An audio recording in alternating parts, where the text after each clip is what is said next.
Welcome once again to the world of RGG, where thugs pick a fight with you for looking at them funny, where you're minding your own business only to get roped into the 50th scam at a shady corner of town, where someone might turn to you for help in fetching them some toilet paper because they're stuck at a crapper without any, where you might even encounter something out of this world. Ladies and gentlemen, welcome to a new series of videos where we delve into the supernatural entities and curiosities that exist within the realm of the RGG games. Amidst all the fetch quests, all the scam quests, and anything in between, you will occasionally come across one or two happenings that take you out of that realm of what you'd come to expect, and you're suddenly thrown in a situation where you question everything you knew about this universe. After all, what good is a thrilling adventure if there is no mystery at all to it? For this session, we'll be going through a case seen in Yakuza 4 in particular. One sub-story that starts out as a potential hunt for a mythological creature is given to Saejima. Now, it's important to mention that prior to Yakuza 4,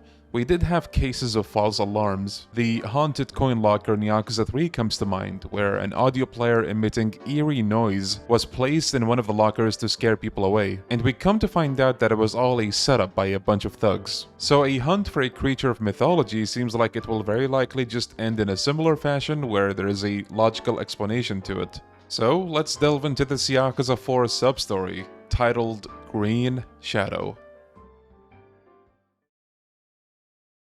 When playing as Saejima, you'll come across two homeless men having a conversation in the theater underground. Apparently, one of them had his stored food stolen from him, though he is puzzled not because of that, but because his money was left untouched. Going down further near the hideout, we come across two other homeless men also having a conversation. One of these two men claims to have seen something like an alien. His friend says that he must have had too much to drink, but to indulge him, he asks what the alien looked like. It was apparently green and seemed slimy as well. It was spotted at the manhole over in Children's Park, where the witness claims to have made direct eye contact with it. His friend says that what he'd seen was likely a Kappa, who he describes as mythical cucumber-eating critters. Despite this, however, he tells him that they don't exist. Now, for a bit of a mythology lesson, a Kappa, as we've already heard, is a creature found in Japanese mythology. The name translates literally to river child. They are usually smaller in size than a grown man, so they're not the most terrifying creature of legend out there, but they still have a couple of things about them that might encourage you to exercise caution when met with one. The Kappa is a turtle-like humanoid creature with arms and legs, green skin, and perhaps the most defining feature would be the odd-looking dish on top of their heads which contains water in it.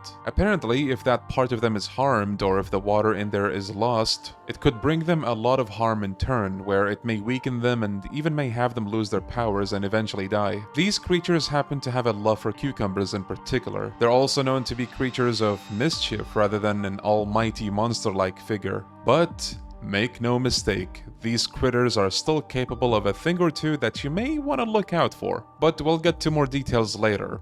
For now, this description should help you form an image in your mind of what we're dealing with here. Approaching his hideout, Saejima actually comes across someone snooping about in his room. Upon trying to investigate, however, whoever was in there comes dashing out, bumping into Saejima in the process, and we don't get a good look at who it was. Saejima goes in to check if anything was taken away, but strangely enough, everything seems untouched. Saejima leaves the room, and the two homeless men from earlier approach Saejima knowing he probably had an encounter with whoever this thief was. The culprit had been causing quite a bit of a fuss with the resident homeless around here. One of the homeless really believes it was a genuine Kappa, while the other tells him that there's no such thing. Saejima asks one of the homeless men what had been stolen from them. Apparently there was more food stolen, including a cucumber dish he'd stored away. The superstitious homeless man says he could have sworn he'd seen this culprit Kappa somewhere around in Children's Park. Saejima decides to take matters into his own hands and check things over there. Going over to Children's Park, we come across a man standing near the aforementioned manhole who seems to have been tasked by the TV station he works with to find a Kappa and Kamurocho and then proceed to film it. It seems like the rumors have already begun to go around about the existence of such a creature here. But this man, as most people would be, is cynical about this situation, not knowing why he'd be given such a meaningless task when creatures like that don't exist. He jokes about bringing a cucumber to boost his chances of success before walking off. This gives Saejima the idea to actually give that a try. So, heading over to the nearest convenience store, he buys a couple of miso paste cucumbers to try and lure out this fabled creature. Upon placing one down near the manhole, to his surprise, a noise comes from beneath. Was that homeless man right about the creature after all? After descending down himself, he finds nothing in sight. Maybe he'd alerted the creature or the food wasn't good enough. So he decides to try again at a later time. Placing the same miso paste cucumbers will not get a reaction anymore. So Saejima comes up with the idea of bringing something a bit fancier. Some delicious cucumber sushi that will surely do a better job at capturing the attention of the Kappa. For this, he needs the help of a restaurant, so he visits Sushi Gin near the gate of Kamurocho. He asks them for this dish, but they say they have no cucumbers left. So he offers to give them the cucumbers he'd bought earlier to make the dish he had in mind. Which weirds the cashier a little, but hey, at least he's providing the food himself, right? And after a brief wait, he's given the dish he asked for. One plate of Kappa maki coming right up. Might be worth adding, the miso paste cucumbers had the description that reads as follows: "These things go great with alcohol. They say Kappas love them too." But they didn't work, so let's see the description of the Kappa maki that we just got. The name of this sushi roll comes from the Kappa, a mythical creature who loves cucumbers. Basically the same thing. Back to Children's Park, Saejima places his newfound bait to see if he has better luck this time. Surely this mysterious Kappa will have a harder time resisting this feast compared to the convenience store slop we gave him earlier. The same noise from before emerges, and this time Saejima acts quicker, plunging his hand into the manhole to see what comes out of it, and we're met with this.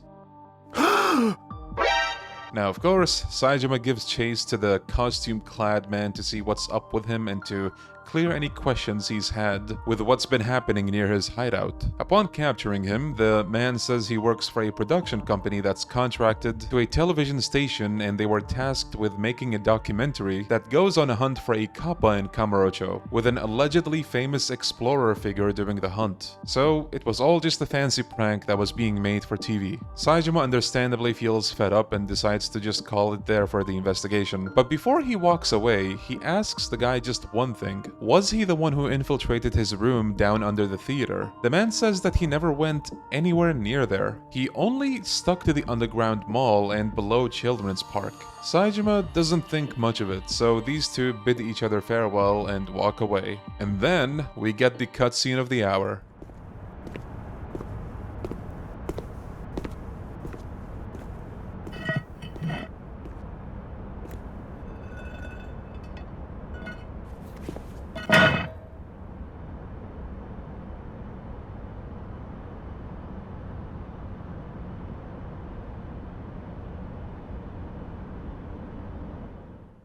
Well, if anyone ever had doubts about it now, all of those are cleared up. This cutscene outright confirms the existence of the Kappa in the universe of the RGG games. I'm sure I don't need to go further about the implications of this little event. There's a whole bunch of other supernatural encounters throughout the series, of course, but this is one example from the series that confirms the existence of the supernatural in this world. This confirms, in particular, the existence of mythological creatures of legend that people would talk about either to scare others or intrigue them if they like their folklore. This might make you ask the obvious question as well. If this is an example we know about, are there more creatures that we have yet to see? The answer is probably yes, very likely. It's just a matter of whether or not they'll show them to us in the games. I'm a huge fan of the out-of-left-field, almost horror-ish twists like this in sub-stories. I want to see RGG Studio continue to add things like this. One outlandish sub-story in a game is more than enough. It'll keep this intriguing aspect of the world going while not giving away too much. Just more cells that'll satisfy people like you and me who are easily intrigued by things things that are out of place. There's just something alluring almost about seeing phenomena like this that feel like they're not meant to be seen in a way, but we come across them nonetheless, and it really makes for an interesting thought experiment. When you think of the main stories of these games, these encounters are such a glaring contrast. It's not too different from how you find all kinds of urban legends in the GTA games. It adds a charming air of mystery to the games and the worlds they bring. Getting back on topic, something else that comes to mind is when the man in the Kappa costume said he was nowhere near Saijima's hideout. So then, was the intruder an actual Kappa? Or was it just some thief? Well, how about we go back to the scene of the crime and see what we find. Of course, if you were to view the clip normally, you'd hardly be able to make things out. So, we'll use the power of editing and a tool to see what's going on.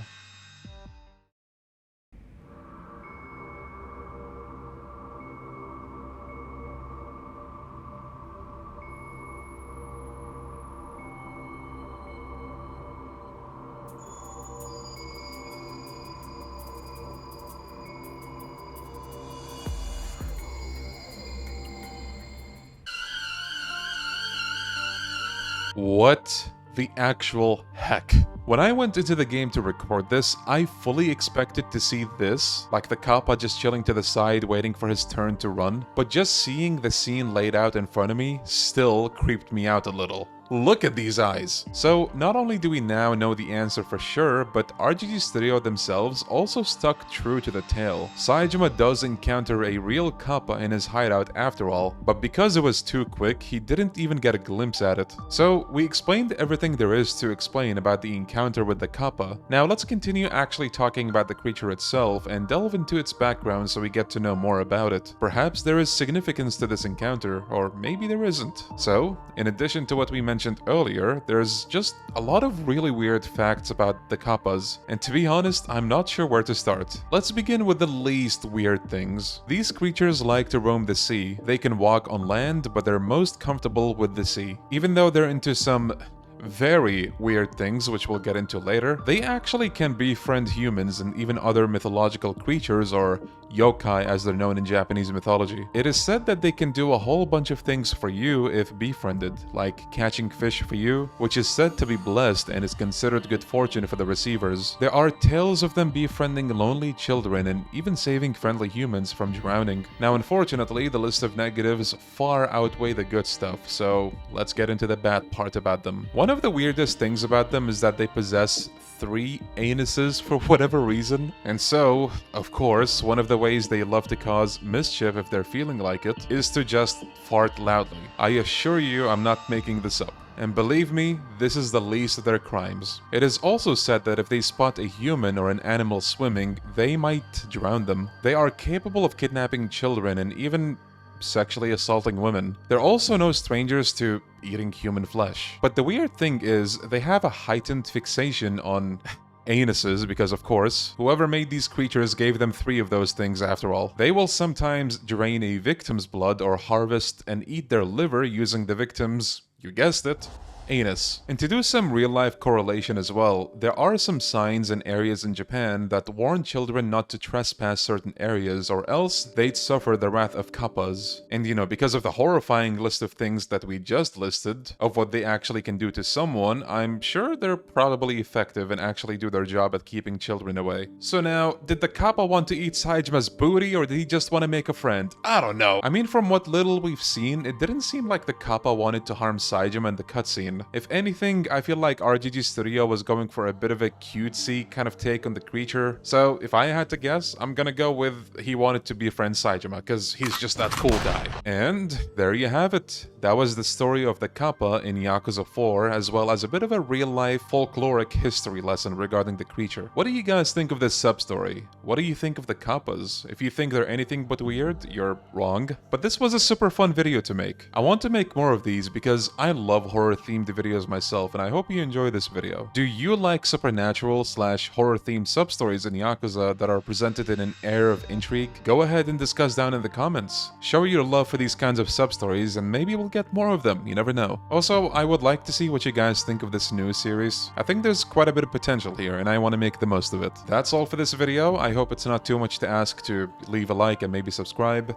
and I'll see you guys next time. Bye-bye now.